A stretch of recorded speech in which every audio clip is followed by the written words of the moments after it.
Hello, my name is Kurt Matson, and my program is called On the Path. This is a 15-minute ministry that's been broadcast on internet and radio and shortwave radio, now going on 13 years as of this date in 2017. We have approximately 14 internet broadcasts weekly and 3 shortwave broadcasts that cover the world weekly. So we are indeed bringing the gospel of Jesus Christ to many people every week. If you want to know more about this ministry, bring up my website, matsonministries.com. Matson, spelled M-A-T-S-O-N, Ministries, M-I-N-I-S-T-R-I-E-S, just like it sounds, matsonministries.com. There you'll find all pertinent information about this ministry, including email address, phone number, etc., as well as a complete list of all the program subjects. Now, today's subject is one that's approaching rather rapidly, as a matter of fact, just a few days hence. That's the subject of Halloween. It is a holiday that is unfortunately regarded by just about everyone, highly regarded in fact, and that is unfortunate. A time that honors the prince of this world, Satan. It has absolutely nothing to do with Christianity, yet Christians throughout the nation honor this blatantly evil time by costuming their children with replicas of demons, evil spirits, witches, gargoyles, etc. And to this they add copious quantities of sweets that bombard the immune system and often bring about colds and flu, especially amongst the youngsters, which is quite innocuous compared to treats that sometimes are booby-trapped with concealed razor blades, needles, ground glass, and even poison. And there are the incidences of bodily harm inflicted either accidentally or on purpose, and of course extensive destruction done to property by vandalism. Halloween is also big business. The amount of demonic costumes sold must be in the millions, plus greeting cards and countless tons of candy, the third largest candy-selling season of the year, in fact. And how about the media, TV, movies, magazines, etc.? TV provides a liberal plethora of horror and gore movies which are inspired and produced by demonic forces behind the scenes, usually start appearing on television about 1 month prior to the big night. Now, contrary to what some might think, such so-called entertainment is not harmless. I repeat, not harmless. Much of the violence and evil acts occurring in our degenerating society are in fact motivated by such movies, and many of these acts will occur on Halloween. Now, if you are a Christian parent, I would suggest that you educate yourself and your children as to what Halloween is really all about. You can open up the family encyclopedia if you have one and read about it together as a family, or in today's digital world, go to Google and get all kinds of information that way. And there you will discover that Halloween is traced back some 2,300 years to the Celtic peoples of Great Britain, Ireland, and northern France. The pagan religion of the Celts was Druidism, a totally satanic cult. They worshipped Samhain, or Satan, the god of death, who on the evening of October 31st, their New Year's Eve, allowed the souls of the dead to return to their earthly homes where they were to be entertained and placated by the living. Under the direction of the demonically controlled Druid priests, the Celtic peoples, in fearful obedience, built huge bonfires of sacred oak branches on the hilltops to light the way for the returning spirits. The people were also directed to provide food and shelter, as well as to offer sacrifices to those bonfires, and in those bonfires, I should say, consisting of crops, animals, and even human beings, unfortunately. Now, on this dreadful night, the Druids and their followers went to the castles of the land to demand human sacrifice, preferably an adult female. Now, if that person was handed over to the Druids, no harm would come to the castle's occupants, and the Druids would then place what is now called a jack-o'-lantern at the castle's entrance to signal the demons not to kill the occupants. On the other hand, if the castle's residents refused to provide a human sacrifice, the Druid priest drew a hexagram on the main entrance, which signaled Satan's demons to kill the people within. Now, this is the origin of what we now innocently and innocuously call trick or treat. The treat was the human sacrifice given by the castle's occupants. The trick was death to those occupants if they did not comply with the Druid priest's demands. Over the centuries, with the addition of non-Druidic elements, the deadly aspect of the original trick or treat has been greatly reduced, fortunately, as well as the despicable element of human sacrifice.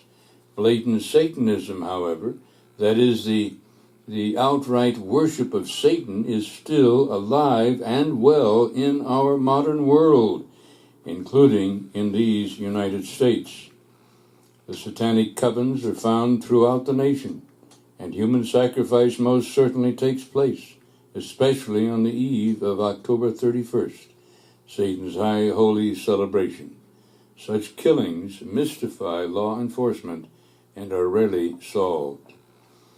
The first major change that was introduced to the original Druidic celebrations to the returning spirits of the dead came from the conquering Romans between 43 A.D. and 40 A.D.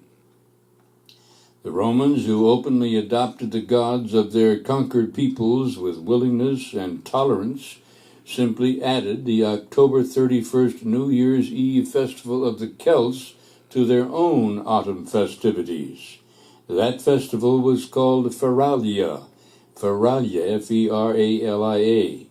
which also honored the dead, but with less evil overtones, and also the festival to Pomona, spelled Pomona, Pomona, the Roman goddess of fruiting trees. And because of that, apples, the bobbing for apples, interestingly, became a part of the celebration. With the arrival of Rome's Christianity in 800 A.D., the Church established All Saints' Day on November 1st in order that the pagan Celtic converts could continue a festival they had celebrated before becoming Christians, for centuries, in fact. The evening before All Saints' Day became known as All Hallow-E'en, or later on Halloween. This was not the first time the Roman Catholic Church combined pagan festivals with Christian holidays or holy days. This was done with both Christmas and Easter, which are subjects for another time. The term jack-o'-lantern is interesting. It comes from an Irish legend in centuries past named after a man called Jack, who could not enter heaven because he was a miser, and he could not enter hell because he played jokes on the devil. So Jack was thus condemned to walk the earth with his lantern until Judgment Day. The original jack-o'-lanterns were carved out of beets, potatoes, or turnips. They were obviously large. And when the festival arrived in America, the pumpkin soon became the popular choice. Much easier to work with, obviously, than a turnip or a beet. However, because of strong Christian ethics that prevailed in the colonized America, the blatant evil of Halloween was recognized and resisted until the early 1800s, when a large quantity of immigrants arrived from Ireland and Scotland, who of course were of Celtic descent and had carried the traditions since the Druids. Well, now, unfortunately, Halloween is deeply embedded within our culture as a cherished tradition. Interestingly, throughout human history, customs and traditions have become virtually dictatorial in their hold on the populace. Traditions, right or wrong, seem to supersede reason and simply must be obeyed. It was absolute obedience to tradition and custom over and above the Spirit of God that Jesus Christ encountered from the religious leaders of his day. Many of their traditions had become so sacred that to oppose them was to encourage violent reaction toward Jesus, indeed, to the point of crucifixion, as we well know. The Pharisees had established 39 categories of actions forbidden on the Sabbath, based on interpretation of God's laws combined with their cherished customs and traditions. Harvesting, for example, was work, and therefore forbidden on the Sabbath. And when Jesus and his disciples grew hungry on the Sabbath, they picked heads of grain and rubbed them in their hands to separate the grain from the chaff in order to have something to eat. Now, according to the Pharisees, this constituted a harvesting and therefore work, and thus a violation of the Sabbath. Pretty hard to believe that they could extend it to that degree, but that was the case. This certainly was the letter of the law, undoubtedly, and not the spirit of God's law, who in fact had commanded that portions of crops be left in the fields after harvest for the poor to glean, so that they in fact would not starve. These laws were given in both the books of Leviticus chapter 19, verse 10, specifically, if you want to look it up, and also in Deuteronomy 24, verse 21. When Jesus healed on the Sabbath, he was also condemned, and again was accused of working on the Sabbath, and criticized severely by the Pharisees. Again, almost beyond imagination that this kind of thing could exist. The point being, tradition and custom had taken control of the Pharisees completely, over and above God's Spirit, or to put it more simply and bluntly, Satan's spirit ruled these men, not God's. Now that is precisely what happens with the tradition of Halloween. Otherwise, Christians would have nothing to do with it, and would condemn it as a time of darkness and evil. Jeremiah 10, verse 2 states, "Learn not the ways of the heathen," which includes astrology and the creation of idols and the worship of those idols.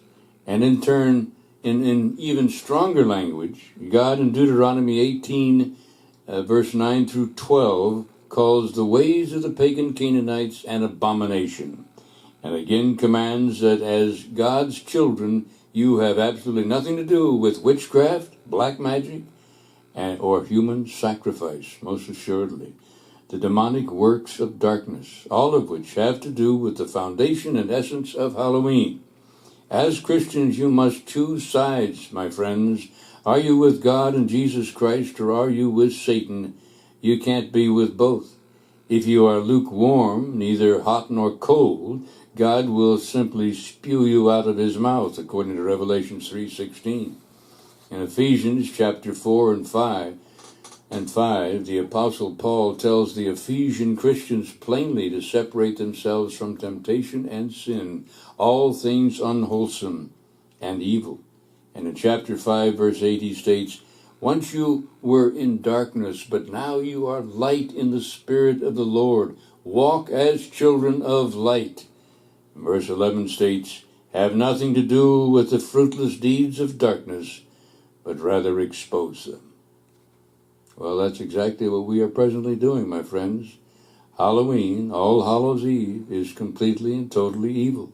There is absolutely nothing good, uplifting, or beneficial about Satan or Samhain's celebration of the dead.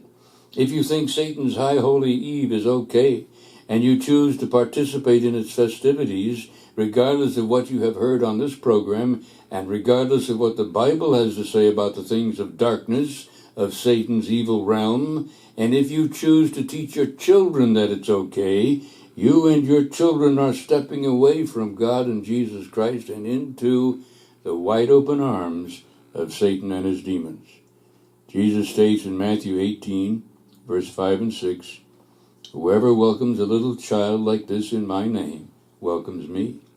But if anyone causes one of these little ones who believes in me to sin, it would be better for him to have a large millstone hung around his neck and be drowned in the depths of the sea."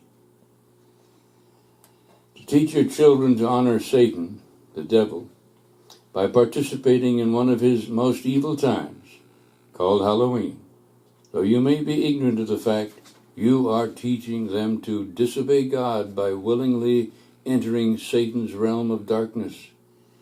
Do you want that accountability? I don't think so. Stay with God, my friends. Yield to the authority of his Son, Jesus Christ, and obey his commands. Stay out of darkness and walk as children of light. I thank you for watching and listening. And again, this is your friend and brother in Christ, Kurt Matson. Looking forward to our next visit and strongly advising that you do stay on the path. Again, if you want information about this ministry, it's matsonministries.com, and the phone number is 888-503-2484 if you want to call. Thank you. God bless you.